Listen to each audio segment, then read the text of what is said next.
2025 সালে বৈশ্বিক অর্থনীতিতে সবচেয়ে আলোচিত ঘটনা 22 বছরে সর্বোচ্চ বার্ষিক পতনের পথে মার্কিন ডলার। বাজেট নিয়ে মার্কিন কংগ্রেসে সমঝোতা না হওয়ায় ফেডারেল সরকার আংশিক শাটডাউন হয়েছে। এর সরাসরি ধাক্কা লেগেছে মুদ্রা বাজারে।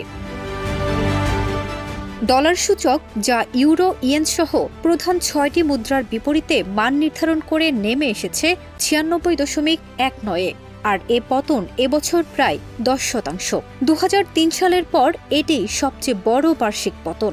তখন ডলারের দর কমেছিল প্রায় 14.6%।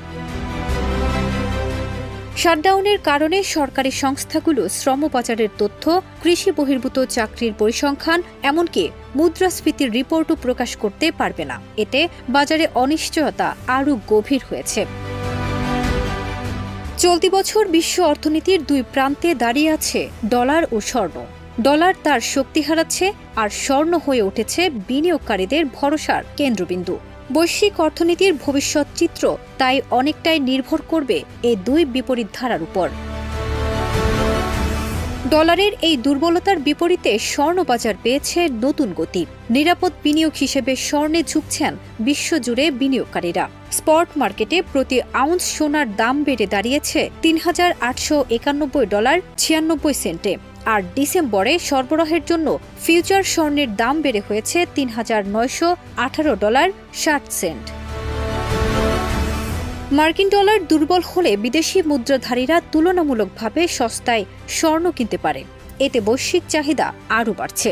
ইউরোপ, এশিয়া থেকে শুরু করে বাংলাদেশ পর্যন্ত এই প্রবণতা স্পষ্ট।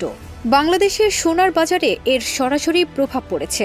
আন্তর্জাতিক বাজারে দাম বৃদ্ধির কারণে স্থানীয়ভাবে সোনার দাম বেড়েছে। পাশাপাশি ডলারের মান কমে যাওয়ায় বিদেশি ক্রেতাদের কাছে সোনার আকর্ষণ আরও বেড়েছে।